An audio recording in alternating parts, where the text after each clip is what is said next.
The phone slipped from Mira Evans' trembling fingers, clattering against the wooden floor of her isolated cabin as a voice like thunder and velvet echoed through the speaker. "You have summoned the Lycan King." Her heart seized in her chest, every instinct screaming that she had just made a terrible, irreversible mistake.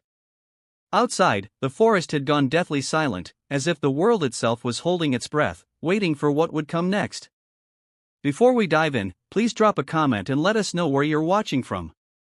We'd love to hear from you. If you enjoy werewolf stories like this, be sure to like the video, subscribe, turn on the notification bell, and share it with someone who'd love it too. Mira scrambled to grab the phone, her hands shaking so violently she nearly dropped it again. "I'm sorry, I didn't mean to call this number." "Wrong number. I was trying to reach my friend Sarah, I swear I just..." Her words tumbled out in a panicked rush, but the voice on the other end cut through her rambling like a blade through silk. "There are no accidents when it comes to the ancient bond, little one. You called because your blood recognized mine." The voice was deep, commanding, with an otherworldly quality that made her skin prickle with awareness. "Tell me your name." "I don't have to tell you anything," Mira said, trying to inject strength into her voice even as fear coiled in her stomach. "This is just a prank. Someone gave me a fake number as a joke." A low, rumbling laugh echoed through the phone, and Mira felt it reverberate in her bones. "Look at your wrist, bearer of the crescent mark. Tell me it doesn't burn." Mira's eyes flew to her left wrist where a small, crescent-shaped birthmark had always resided, pale and unremarkable. Except now, in the dim light of her cabin, it was glowing with a soft silver luminescence, and yes, it burned with an intensity that made her gasp. She had always hidden this mark, always felt it made her different, wrong somehow. Her adoptive parents had told her it was just a birthmark, nothing more. "How do you know about my mark?" she whispered, backing away from the phone as if distance could protect her from whatever was happening. "Because I bear its twin," the voice said, and now there was something almost tender in its tone. "And because you are the one the prophecy spoke of. The last daughter of the Silver Moon Healers. The one who was hidden from us 21 years ago when your clan was slaughtered." "That's insane," Mira said, shaking her head even though he couldn't see her. "I'm a nurse. I work at the county hospital. I live alone in a cabin in the woods because rent is cheap here. I'm nobody special. I don't know anything about lichens or prophecies or whatever fantasy you're living in." "You work night shifts," the voice continued as if she hadn't spoken. "You've always had heightened senses, hearing things others cannot, seeing in darkness that blinds normal humans. You heal faster than you should. You've never been sick a day in your life. And you dream, don't you? Dreams of silver forests and a king with eyes that glow like moonlight." Mira's blood ran cold because every word was true. She had dreamed of those silver forests for as long as she could remember, always the same dream of running through trees that sparkled like starlight, always searching for something, or someone, she could never quite reach. And there was always a figure in the distance, watching her with eyes that burned with an otherworldly silver light. "Who are you?" she asked, her voice barely audible. "I am Rael Thornclaw, king of the northern Lycan clans, guardian of the Silver Moon territory, and whether you accept it or not, I am your fated mate. The bond between us was forged before either of us drew breath, and now that it has awakened, there is no force in this realm or any other that can break it." Mira's legs gave out and she sank onto her worn couch, still clutching the phone. "This isn't real. This can't be real." "Look outside your window," Rael said, and there was an edge to his voice now, something dark and protective. "Tell me what you see." With dread pooling in her stomach, Mira stood and walked to the window. She pulled back the curtain and immediately wished she hadn't. The forest surrounding her cabin was filled with glowing eyes, dozens of them, circling her property in the pre-dawn darkness. They weren't moving, just watching, waiting. "What are those?" she breathed. "Scouts from the rival clans. They felt the bond awaken the moment you placed that call. They're coming for you, Mira. Every clan that opposes my rule will want to capture or kill you before I can reach you.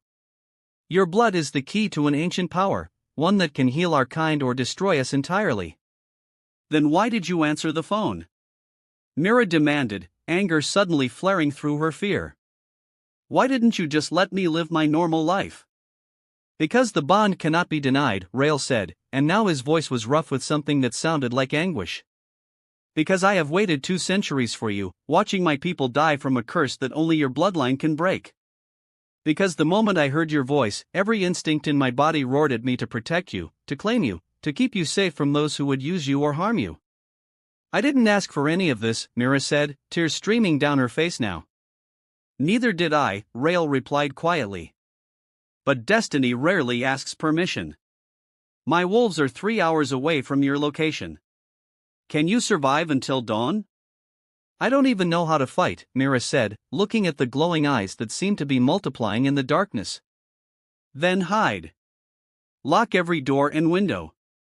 Draw the sigil I'm about to describe to you on every entry point.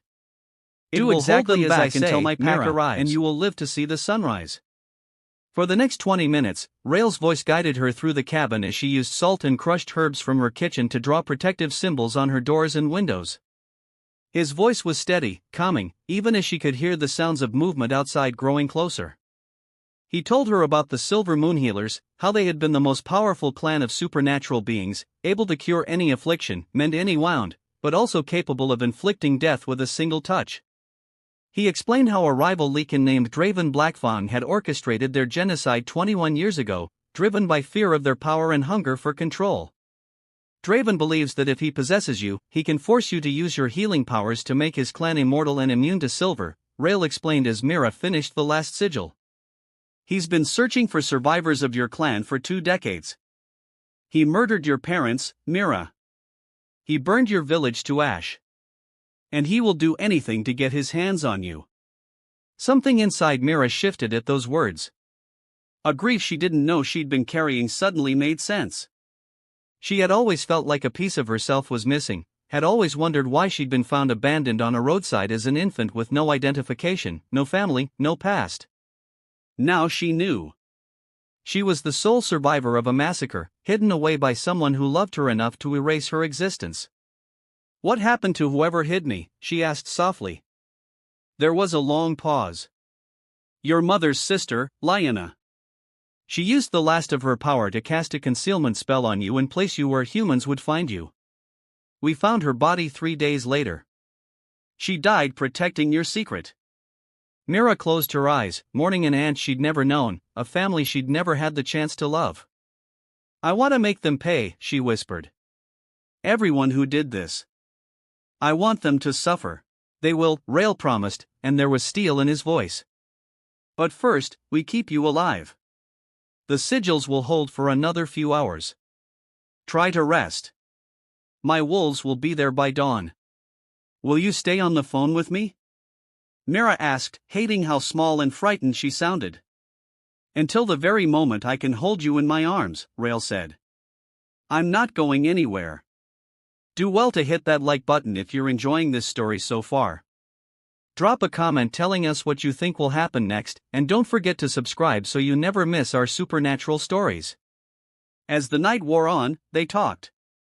Rael told her about the Lycan realm, about the politics and territories, about the curse that had been slowly killing his people for the past century, a wasting sickness that no healer had been able to cure.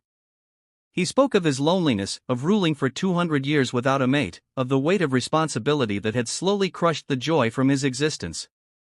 Mira found herself telling him things she'd never told anyone, about the loneliness of being different, of never quite fitting in, of always feeling like she was waiting for something without knowing what.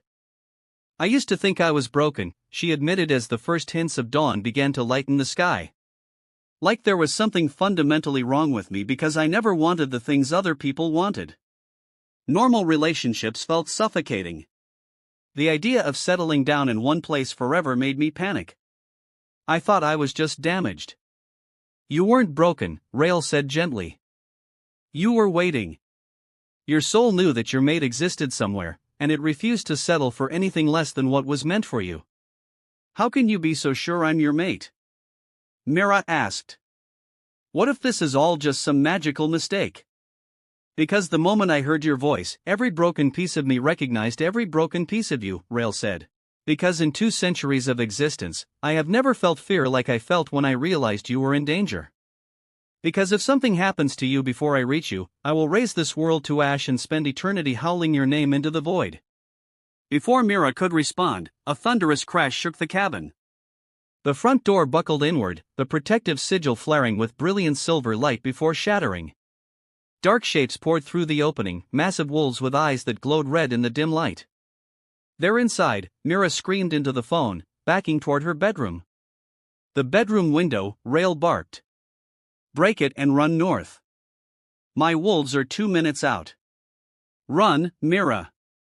Run now."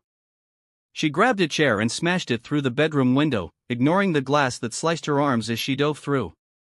Behind her, she could hear the snarls and crashes of the wolves tearing through her cabin. Her bare feet hit the forest floor and she ran, branches tearing at her nightgown, roots trying to trip her with every step. She had never run so fast in her life, her body moving with a speed and grace she didn't know she possessed. The howls behind her were getting closer. She could hear the pounding of paws on earth, could smell the musk of wet fur and blood. Her lungs burned and her legs screamed in protest, but she didn't stop. Couldn't stop.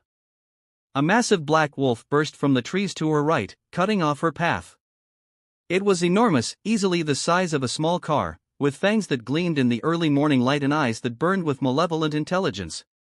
Mira skidded to a halt, looking desperately for an escape route, but more wolves were emerging from the forest, surrounding her in a tight circle. The black wolf shifted, its body contorting and reshaping until a man stood before her. He was tall and lean with sharp, cruel features and those same burning red eyes. His smile was all teeth and malice. "The little lost healer," he said, his voice like gravel scraping over bone. "Draven will reward me handsomely for bringing you in alive. Though he said nothing about bringing you in unharmed. Touch her and die, Corvin," a voice like rolling thunder echoed through the forest. The wolves spun around and Mira's heart nearly stopped. Emerging from the northern tree line was a pack of the most magnificent creatures she had ever seen. Silver wolves, their fur shimmering like starlight, their eyes glowing with pale lunar light. They were massive, dwarfing even the black wolves, and they moved with deadly grace and purpose. But it was the wolf at the front that captured Mira's attention entirely. He was enormous, easily twice the size of any of the others, with fur that seemed to contain entire galaxies of silver light. His eyes were the exact shade of the figure in her dreams, and when they locked onto hers, Mira felt the bond between them snap into place like a physical thing, a golden thread that tied her soul to his. Rael, her mind whispered, and she knew it was true. The massive silver wolf shifted, and the man who stood before her made Mira's breath catch in her throat. He was tall, powerfully built, with long silver hair that fell past his shoulders and those same luminous eyes that seemed to see straight into her soul. He wore leather and armor that looked ancient and battle-worn, and there was an aura of raw power around him that made the air itself seem to bend. "You made a grave mistake coming to my territory, Corvin," Rael said, walking toward Mira with slow, deliberate steps. "But an even graver one threatening what is mine." "She doesn't belong to you," Corvin snarled, his wolves tensing for attack. "Draven has first claim. He was there when her clan fell. He has earned the right to her power." "He earned nothing but a blood debt that I intend to collect," Rael said, and now he stood between Mira and the black wolves, a living wall of protection. "Leave now and I will grant you a swift death when I finally march on Draven's territory. Stay, and I will make you beg for the mercy of death while your body refuses to grant it." Corvin laughed, but there was an edge of uncertainty in it. "You're outnumbered, Thornclaw. I have 20 wolves to your 10. Even a king can fall when the odds are against him." "Then allow me to even the odds," Mira said, and was startled by the strength in her own voice. Everyone turned to look at her. The crescent mark on her wrist was blazing now, so bright it illuminated the entire clearing. Power was building inside her, ancient and vast, like a dam that had finally broken after holding back an ocean for too long. She could feel it singing in her veins, responding to the danger, to the need to protect, to the presence of her mate.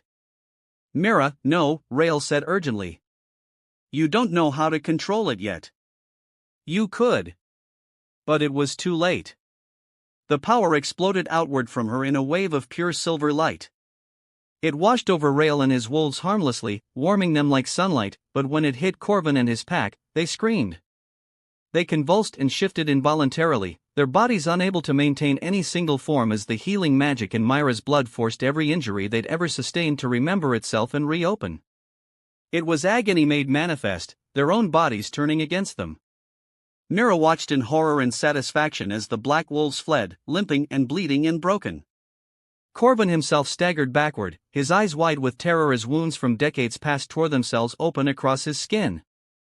"Tell Draven," Mira called out, her voice carrying through the forest with unnatural clarity, "that the last daughter of the Silver Moon Healers is not some prize to be claimed. Tell him that I am coming for him.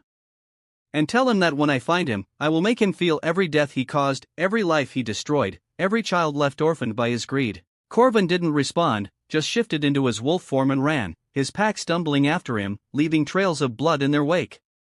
The moment they were gone, Mira's legs buckled. Rael caught her before she hit the ground, lifting her into his arms as if she weighed nothing. Up close, he was even more devastating, his face all sharp angles and masculine beauty, his set like pine and snow and something wild that made her want to burrow into him and never leave. "That was incredibly foolish," he said, but there was pride in his voice. "And absolutely magnificent." "I couldn't let them hurt you," Mira whispered, her hand coming up to touch his face, needing to confirm he was real. "The thought of losing you when I just found you, it made something inside me snap." "The bond," Rael said softly, leaning into her touch. "It makes us vulnerable to each other in ways we've never been vulnerable before. Your pain is my pain. Your joy is my joy. And your enemies are my enemies." "I think I have a lot of enemies now," Mira said with a weak laugh. "Good," Rael said, and his smile was sharp and fierce. "Because I have been looking for a worthy cause to unleash my full fury upon, and avenging your family sounds like an excellent place to start." He carried her back through the forest to where his pack waited. They shifted into their human forms as he approached, revealing a group of warriors who looked like they'd stepped out of legend. They knelt as Rael passed, their heads bowed in respect, but their eyes tracked to Mira with curiosity and wonder. "My pack," Rael said, "meet Mira Evans, the last of the Silver Moon Healers, bearer of the prophecy, and your future queen." One of the warriors, a woman with silver hair braided with moonstone beads, stepped forward. "It is an honor, my lady. I am Kara, second in command of the Silver Guard. We have waited a very long time for your return." "I'm not sure I'm anyone's queen," Mira said, overwhelmed by the sudden weight of expectation.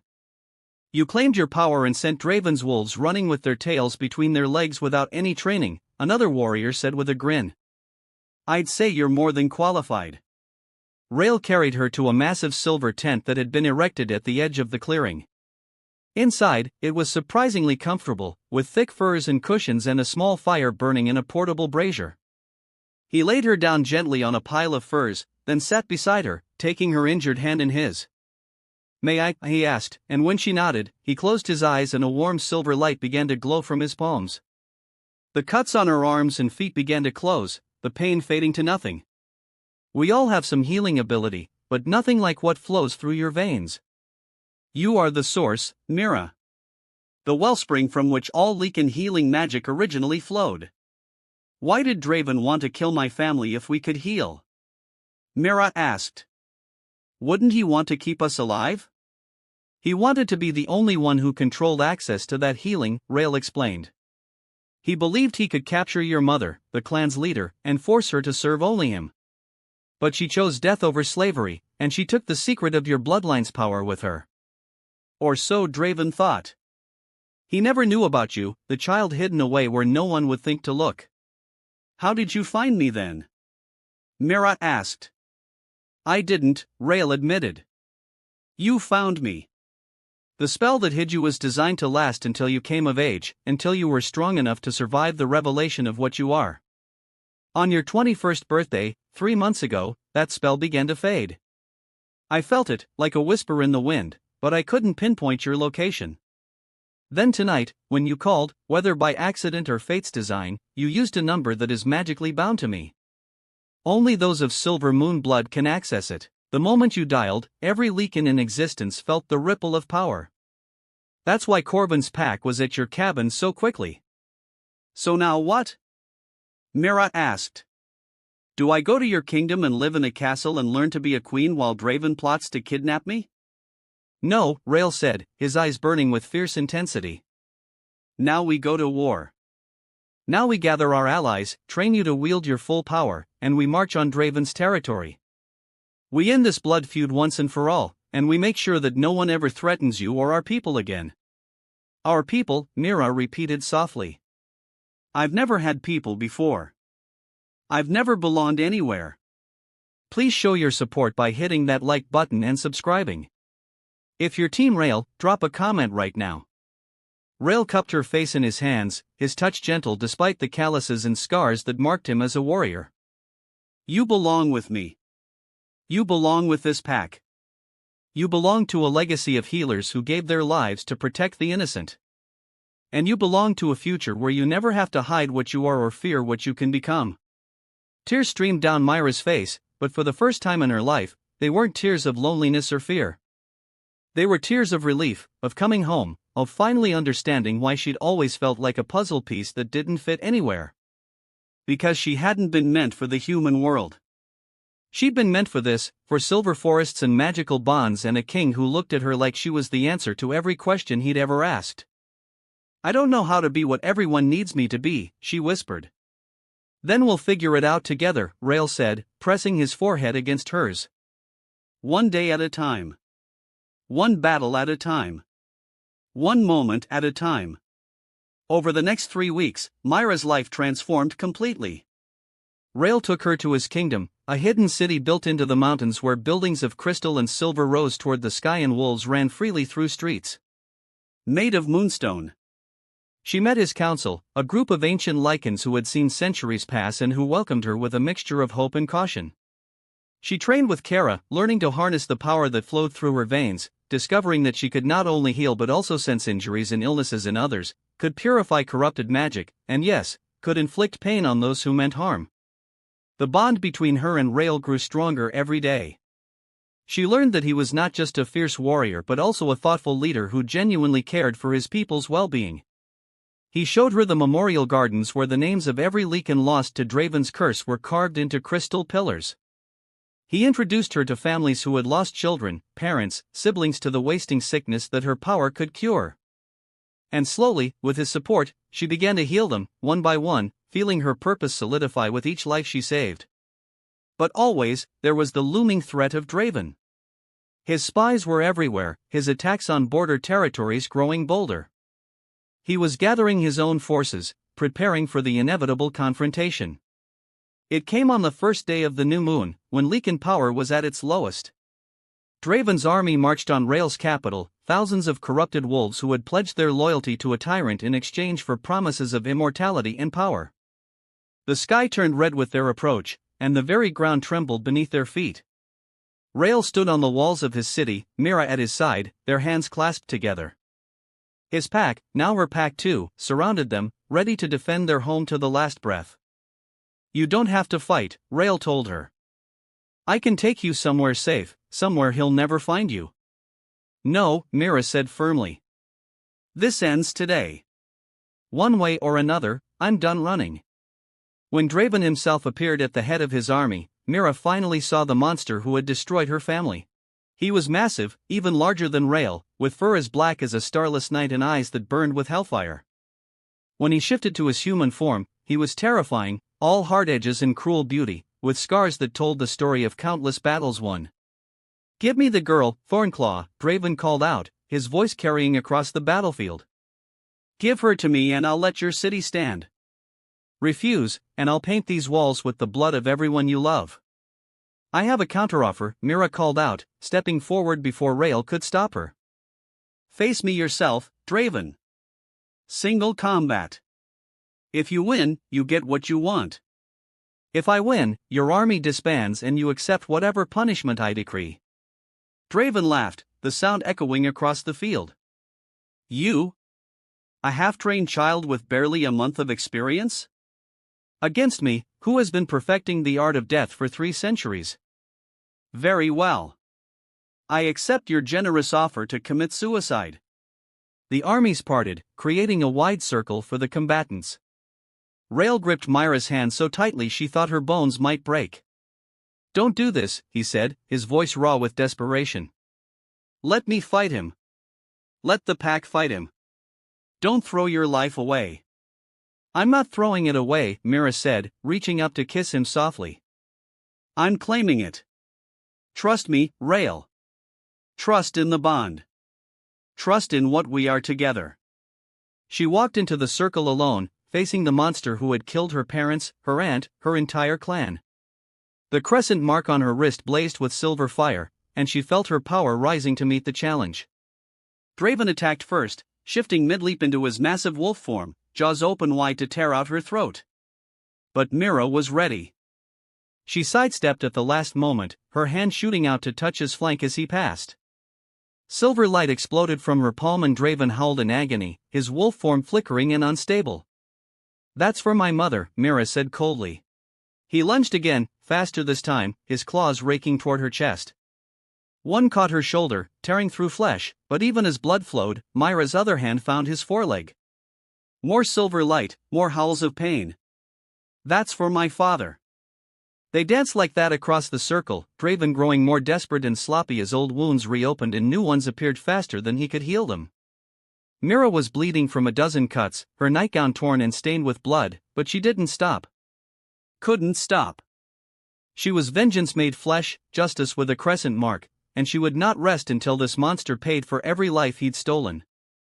Finally, Draven collapsed, his wolf form unable to sustain itself any longer. He shifted back to human, gasping and broken at her feet. Mira stood over him, her hand raised, silver light gathering in her palm. One touch and she could stop his heart. One moment and she could end him completely. Do it, Draven gasped. Kill me. Prove you're just like me. Mira hesitated, looking at this pathetic creature who had caused so much pain. Then she looked up, finding Rael's eyes across the battlefield. He nodded once, trusting her judgment. No, Mira said, letting the killing light fade. I'm nothing like you. You took lives because you were afraid of anything stronger than yourself. I heal because I'm strong enough to show mercy. You will live, Draven Blackfang. You will live a long, long life in a cell deep beneath the Silver Mountain, where every day you will feel the weight of what you've done, where every night you will dream of the families you destroyed.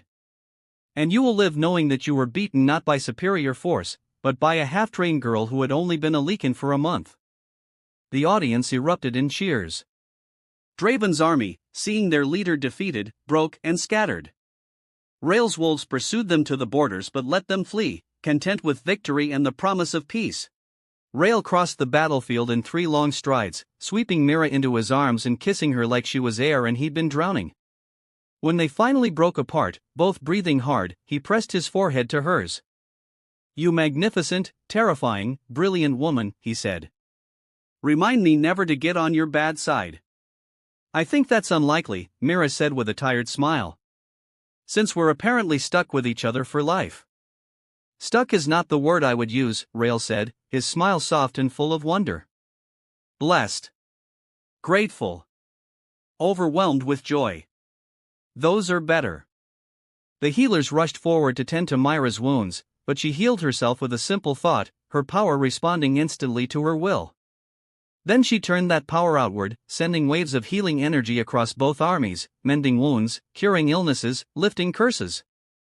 Even Draven's former soldiers, those who had stayed to witness the end, felt the touch of her magic and wept with relief as old pains faded. That night, as celebrations rang through the city, Rael and Mira stood on the balcony of his chambers, looking out over their kingdom. Their kingdom.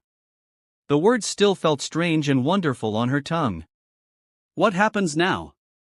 Mira asked, leaning into his warmth. Now we rebuild, Rael said, wrapping his arms around her. We heal the damage Draven caused. We establish peace between the clans. We ensure no child grows up orphaned and alone the way you did. And we live, Mira. We live long, full lives surrounded by family and pack and purpose. That sounds perfect, Mira said softly. Though I'm still getting used to the idea that I accidentally called you that night. One wrong number and my entire life changed. There are no accidents, Rael reminded her, the same words he'd spoken that first night. Only fate finding its way through the chaos. You were always meant to find me. I was always meant to find you. Mira turned in his arms, looking up at this king who had waited 2 centuries for her, who had protected her, believed in her, loved her even when she was still learning to love herself. I'm glad I called the wrong number, she said. Best mistake I ever made. The only mistake, Rael said, kissing her again, was ever thinking we were meant for anything other than this. Other than each other. Other than forever.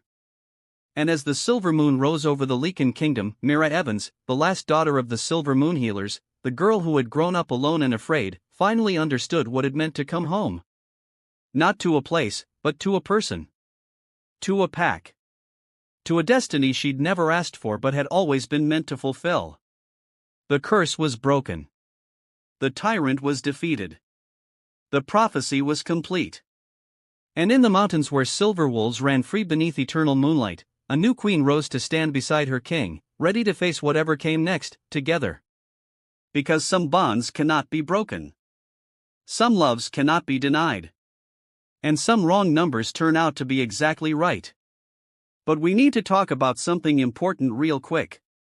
If you don't like this video, don't subscribe, don't share, and don't comment, you're basically saying you support Draven Blackfang and everything he did. You're saying you're okay with him slaughtering innocent families, orphaning children, and trying to enslave powerful beings for his own selfish gain. But I know that's not who you are. So show your support for Mira and Rael's fight for justice by hitting that like button, dropping a comment about your favorite part of the story, subscribing to our channel, and sharing this video with someone who loves supernatural romance as much as you do. Let's build a community that stands against villains like Draven.